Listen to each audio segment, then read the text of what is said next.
Hola, bienvenidos a este nuevo video. Para el que no me conoce, mi nombre es Vicente Abiud. Los temas que veremos en este video serían qué es la moral y el derecho, cuáles son sus diferencias y vamos a ver lo que es la ley natural. ¿Saben ustedes qué es el derecho? Les pregunto esto ya que comúnmente se confunde y se define que todo el derecho es unilateral, o sea, que solo está beneficiando a una sola persona o a un solo lado, ya que vemos que en la mayoría de los casos, ya sea en la televisión o en las redes sociales, encontramos personas que están afirmando que sus derechos fueron violados o han sido violados o están siendo violados. En algunos casos es cierto, pero en otros no.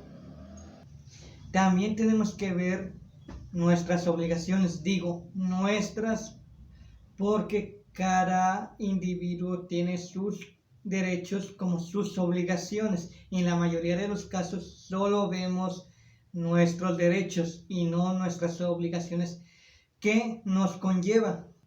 El derecho es el conjunto de principios y normas que rigen una determinada sociedad. Existen derechos que son inherentes a las personas humanas, que son los derechos naturales.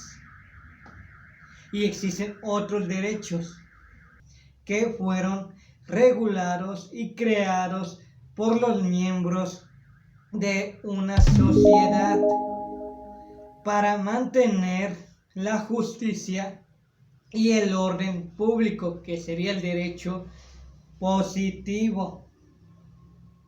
Además, según determinadas características, el derecho puede ser vigente, objetivo o subjetivo. Comencemos con la bilateralidad del derecho. Consiste en la norma jurídica al mismo tiempo que impone deberes, también concede derechos uno o a varios sujetos.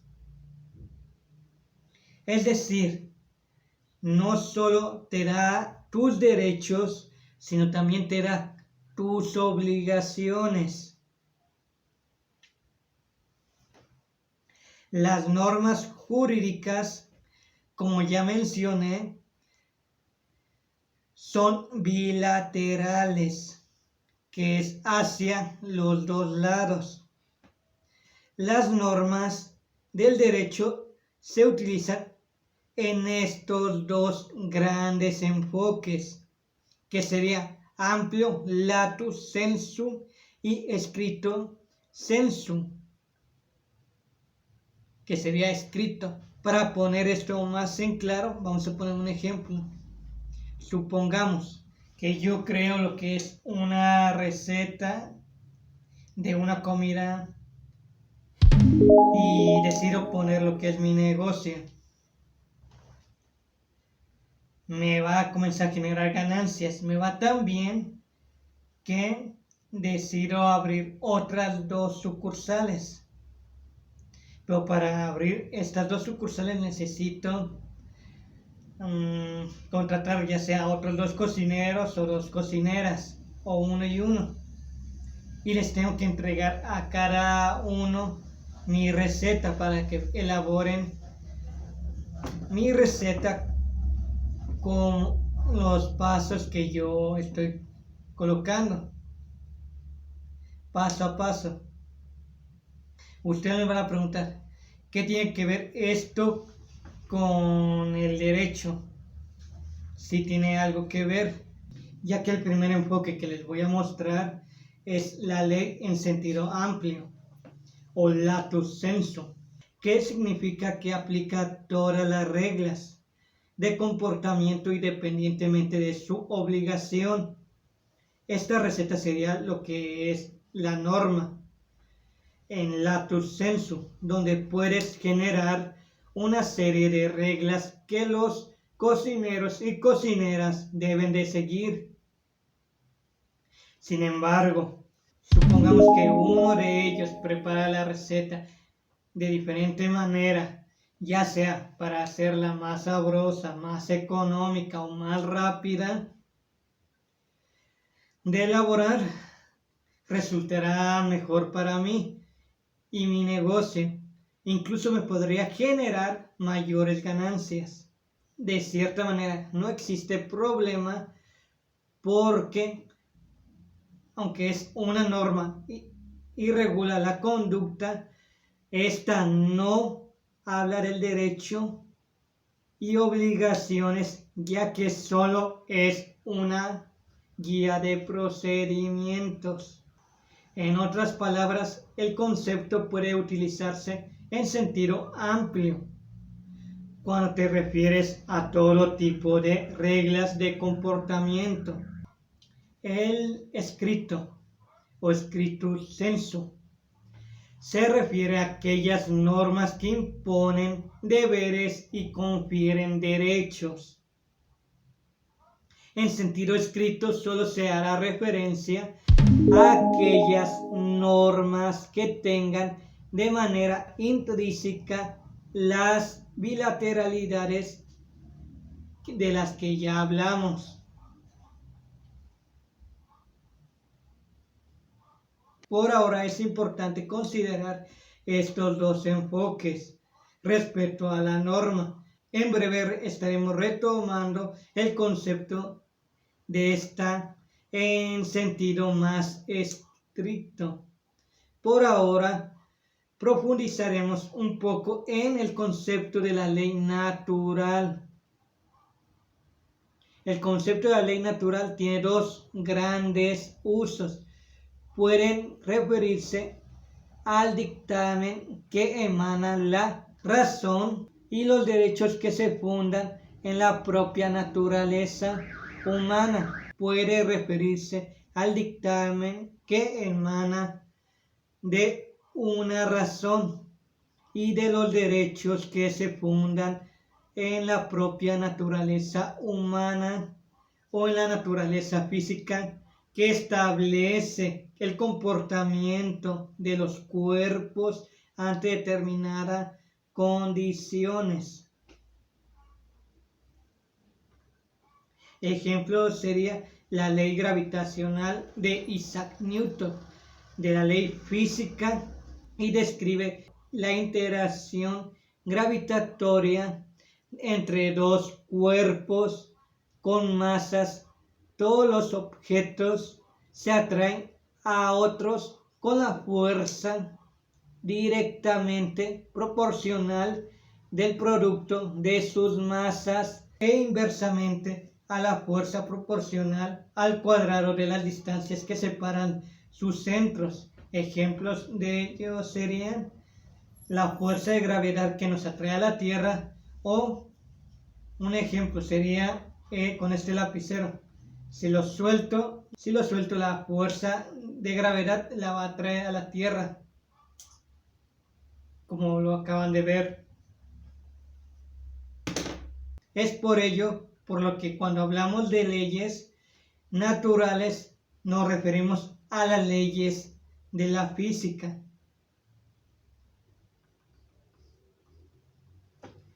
Debemos de considerar que la ley natural o de la física están enfocadas en establecer fórmulas y explicar leyes y condiciones similares que se repiten, mientras que las normas de conducta no siempre se cumplirán del mismo modo, pues tiene como enfoque la conducta es inherente al ser humano, quien actúa según su libre albedrío, es decir, su actividad no es causa, sino que partirá de su libertad. Vamos a ver qué es la moral. La moral es el conjunto de normas creadas y valores y costumbres directivas que dirigen o guían la conducta de un grupo de personas en la sociedad. Se distingue de la ética, que esta es una norma transcultural o universal, aunque ambas se suelen confundir. Para la mora, bajo este punto, es el que la unilateralidad de las reglas éticas se hacen consistir en que frente al sujeto quien obliga, no hay otra persona autorizada para exigir el cumplimiento de sus deberes. En otra persona, uno mismo tiene que acatar dichas normas. Por ello, nadie te podrá exigir el cumplimiento de la moral, mientras que el cumplimiento del derecho sí hay alguien que te va a exigir el cumplimiento. Pongamos un ejemplo. Voy por la calle, me encuentro un vagabundo o limosnero, depende de cómo ustedes lo conozcan en su ciudad, y me pide una moneda. ¿Me podrá exigir que le entregue alguna moneda? ¿Me podrá exigir que le entregue una determinada cantidad? Aunque actualmente hay limosneros que sí te piden que les entregues una cantidad determinada. ¿Qué consecuencias tendría si no le entrego el dinero? En realidad no hay ninguna consecuencia. No podrá exigirte absolutamente nada. Es decir, no existe ninguna obligación, pues esa consideración ética, pues realizar dicha acción. Un día lo puedes hacer, otro día no, pero en esas ocasiones que decidas no ayudarle a esa persona, darle una moneda, no existe ninguna consecuencia negativa hacia mí, en este caso.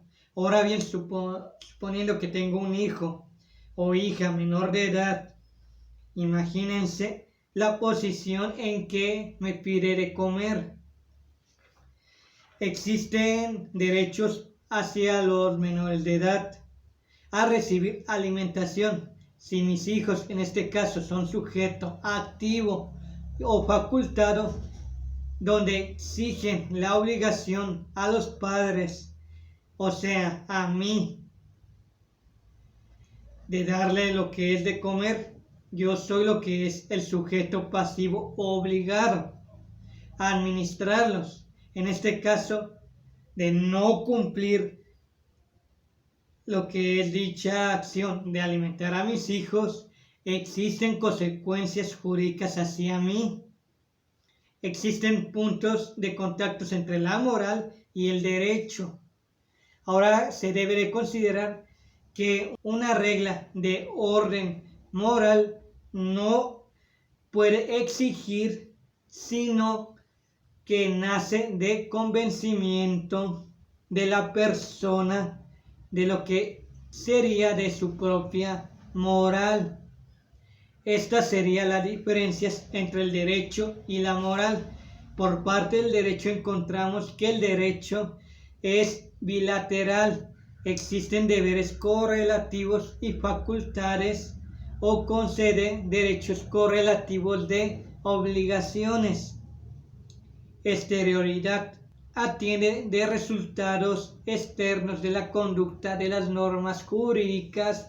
Se dirige a la regulación de las interrelaciones sociales, con total desprecio a las convicciones interiores de los individuos que las cumplen y acatan.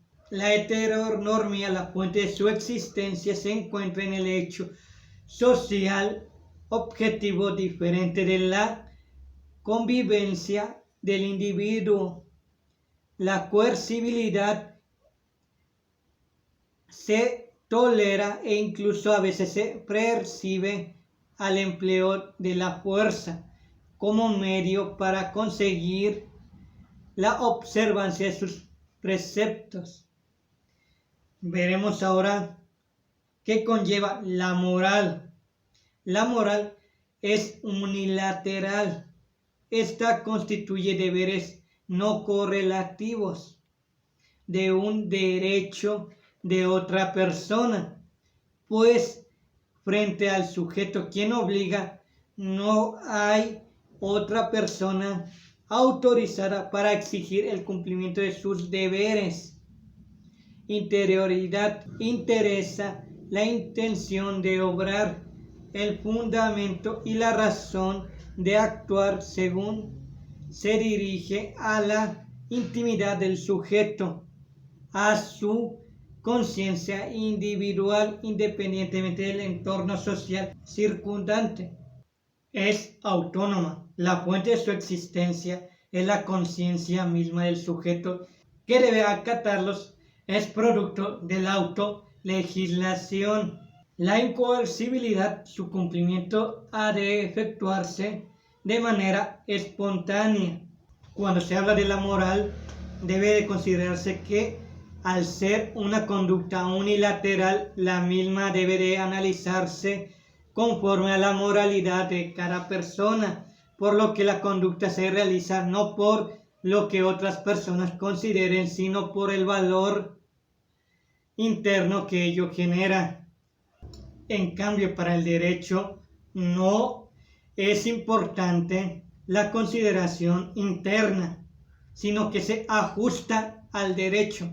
Vamos a poner un ejemplo de ello. Sería, yo tengo una inquilina que se llama Sofía, que tiene que pagarme la renta mensual de 1,500 pesos, el cual vence el día de hoy.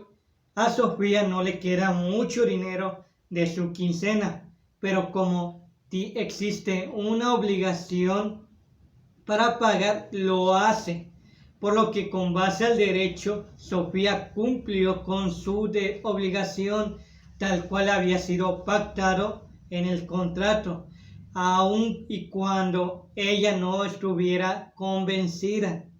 El cumplimiento moral es incoercible, porque no se puede hacer uso de la fuerza para exigir un acatamiento. Cuando hablamos de coercibilidad, debemos considerar la situación anterior, solo que esta vez Sofía decide no pagarme. En este caso, yo sí puedo exigir, e incluso a la fuerza, la coercibilidad del pago de ese dinero correspondiente a la renta. Ahora bien, cuando hablamos de heteronormía y autonomía, la diferencia es sumamente sencilla, pues tiene que ver qué define cada una de ellas. La moral se define por cada individuo o persona, mientras que el derecho se regula y se determina por un externo. En el caso de la norma, como veremos, será a través de distintos procesos, dependiendo de la norma que regula. Para la conducta que se regula el derecho, se crea un tercero. Ejemplos de ello sería la Constitución, la crean los constituyentes, originario o permanente. La ley la crea el poder legislativo y ejecutivo por medio de procesos legislativos. El reglamento la crea el poder ejecutivo. En tal sentido, el derecho lo crea en un tercero, distinto a quien lo obliga. Si te gustó este video, no olvides en darle manita arriba y suscribirte. Comparte este video para que llegue a más gente. Espero que este video te haya sido de utilidad. Si tienes alguna duda, un comentario, me lo puedes dejar aquí abajo en la caja de los comentarios. Igual tus sugerencias. Nos vemos en el siguiente video. Adiós.